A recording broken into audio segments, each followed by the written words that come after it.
I think one of the more stigmatizing labels that we can have placed upon us at any age, but certainly in early age, is when we most feel its burden, is the label of being ordinary, being mediocre or average. It just doesn't fit our cultural imperative to exceed and to stand above the crowd and to be and to excel. And I think we try all ways that we possibly can to be seen, to be recognized, to be outstanding. Some of us go just the opposite direction, which I will explain in just a moment. But the majority of people want to be proclaimed as being above average. And so if we don't do that with our normal skills of academics or perhaps sports or something, then we'll try to do it through appearance. We'll try to show ourselves to be above average through perhaps our glamour, perhaps our beauty. And if that doesn't work because we don't have the right form, then we'll try to do it through personality. We'll try to show that we're more likable, that we are somehow more appreciated than the average. But most of us feel a burden in some way or other to stand out, to be seen. And of course this comes, as all compensating activity does come from, it comes from a very poor sense of self-worth that's inside of us, that tries to compensate itself by being seen. But that's also a limitation on being seen, in the sense that we want to be seen, but not too deeply. Please look at me, but don't look too much in depth, or you'll see something that I don't even want to see in myself, which is where I'm not likable. So it keeps the culture very superficially attuned to one another. Keeps us very surfaced, doesn't it? We don't really know how to meet ourselves or each other with any kind of real depth of intimacy, where there could be a revelation and really a meeting.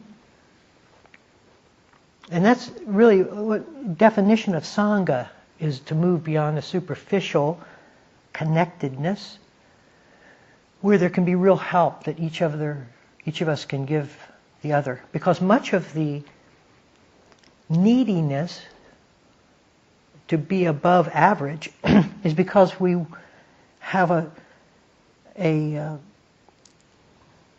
thirst or a hunger for attention. We didn't get enough, quite likely, when we were young, and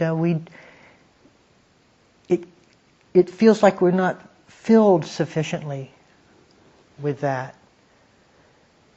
And so this is sort of the setup for Dharma practice. Many of those compulsive ways that we need to show ourselves as being better than continue in Dharma practice, as well as our need for attention, even though that's what we're supplying ourselves each moment in Dharma. It feels like our attention isn't complete because it's ordinary attention. It's just for me. And so we still try to manage our Dharma life like we did in school or later, by showing that our appearance, our Dharma appearance, is above average. Even though we don't feel that our Dharma experience may be, we can sit better. We can appear better than the next person. I think it's worthwhile to just take a moment and feel the sadness of that.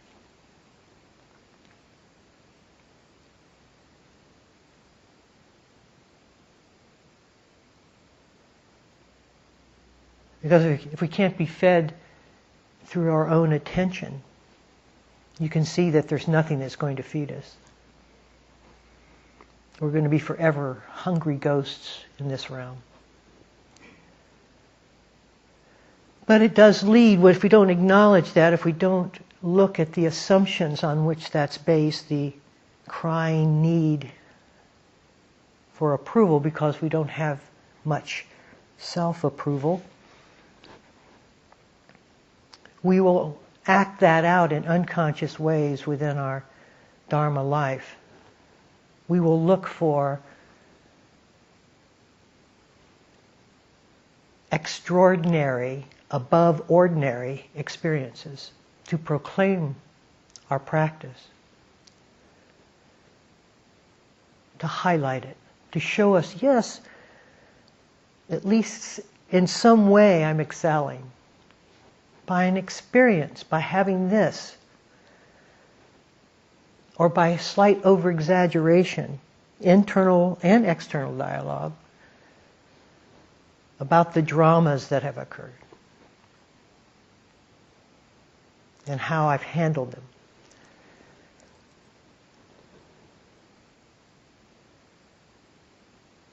Yeah?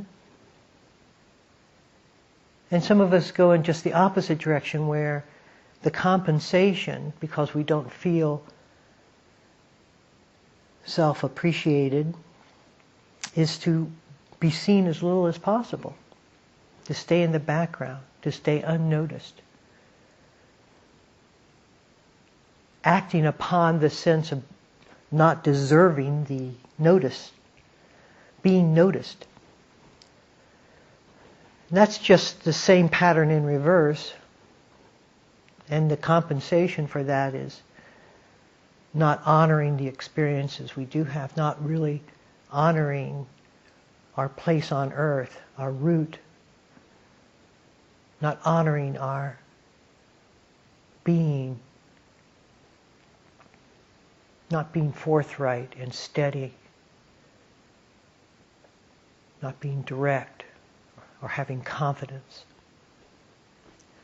So whichever way we go,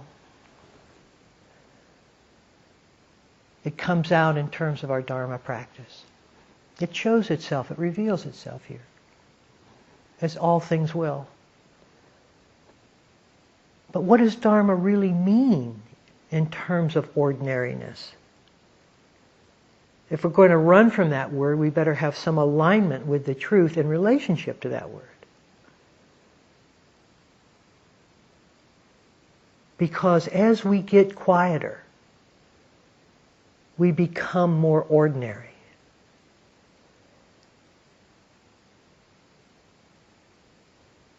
The exaggeration was just the investment of mind.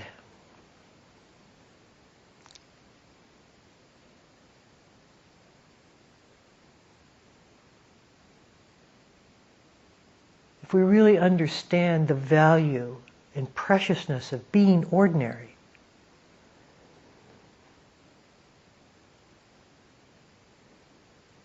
then the ego has no firm ground to stand and proclaim anything else.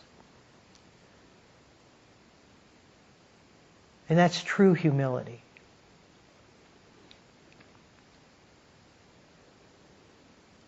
And it doesn't have to represent itself in how I sit, and how diligent I am in my practice, and how meticulous I am in my mindfulness.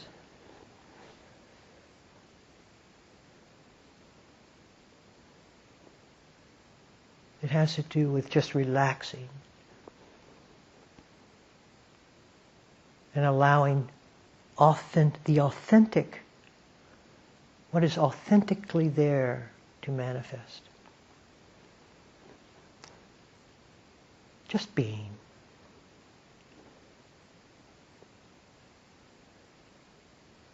And quiet folds around that being. The heart opens in that being. Just this simple relationship, just this preciousness of this relationship, just this preciousness, this precious moment. Nothing dramatic. No great story to tell. No wondrous experience to fill the time and to reflect upon.